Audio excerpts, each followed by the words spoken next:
Shalom jemaat Tuhan, kita kembali berjumpa dalam program Selamat Melakukan Firman. Hari ini kita akan bicara tentang kasih setia Allah.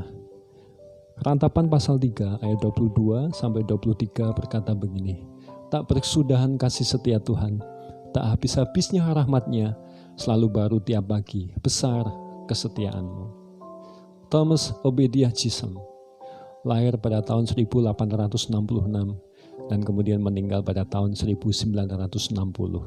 Dia dilahirkan di sebuah rumah kayu di Franklin, Kentucky pada 29 Juli 1866. Keluarganya sangat miskin sehingga ia tidak pernah lulus dari sekolah dasar. Namun dia adalah anak yang cerdas.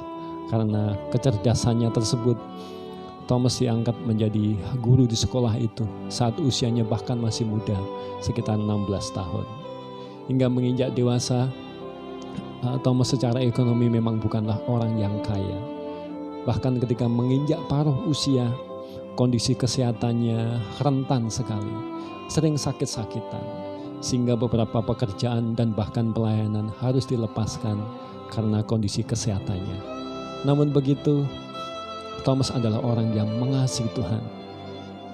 Dalam keadaannya yang serba tidak baik, dia tetap merasakan betapa besarnya kasih Tuhan di dalam hidupnya. Singkat cerita, dia menuangkan pengalaman-pengalaman rohaninya bersama dengan Tuhan melalui sebuah puisi. Sebuah sumber menyebut paling tidak dia menulis puisi sekitar 1.200 puisi.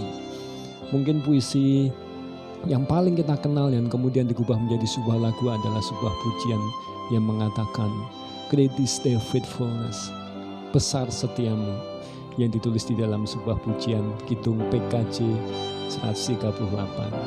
Syair ini ditulis pada tahun 1923. Sebuah sumber menyatakan bahwa Thomas menulis lagu ini tidak ada latar belakang yang mendalam untuk puisi yang begitu luar biasa ini. Dia hanya ingin melihat akan kasih Tuhan di dalam hidupnya, kesadaran akan kesetiaan Allah yang dia rasakan setiap hari, dan kemudian ia menuliskan pujian ini. Meskipun tidak memiliki kekayaan dunia, Thomas merasa diberkati dengan melimpah oleh rahmat Tuhan sehari-hari. Dalam isi suratnya pada tahun 1941, ia mengatakan bahwa penghasilannya tidak besar, kesehatannya kurang baik. Meskipun begitu, ia tidak mau gagal dalam mencatat setiap kesetiaan kebaikan Allah di dalam hidupnya, bahwa Allah telah menunjukkan kepadanya pemeliharaannya.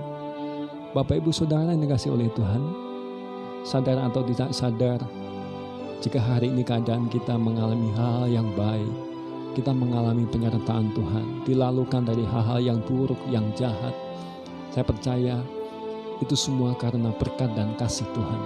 Tidakkah kita melihatnya? Tidakkah kita merasakan pemeliharaan Tuhan yang begitu luar biasa hingga hari ini kita ada sebagaimana kita ada?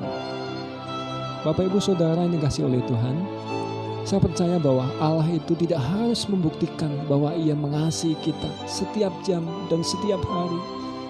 Allah hanya ingin mengajak kita untuk mempercayai apa yang sedang Ia kerjakan, supaya kita belajar untuk mempercayainya dengan iman, bahwa waktu akan menyatakan kasih Allah dengan jelas di dalam kehidupan kita. Oleh sebab itu, mari kita tetap tinggal di dalam kasih Tuhan. Mari kita mempercayai kasih Tuhan di dalam hidup kita, bahwa Tuhan senantiasa hadir, memelihara, memperhatikan, menjagai hidup kita. Pada akhirnya, selamat mengalami kasih Allah. Tuhan Yesus memberkati.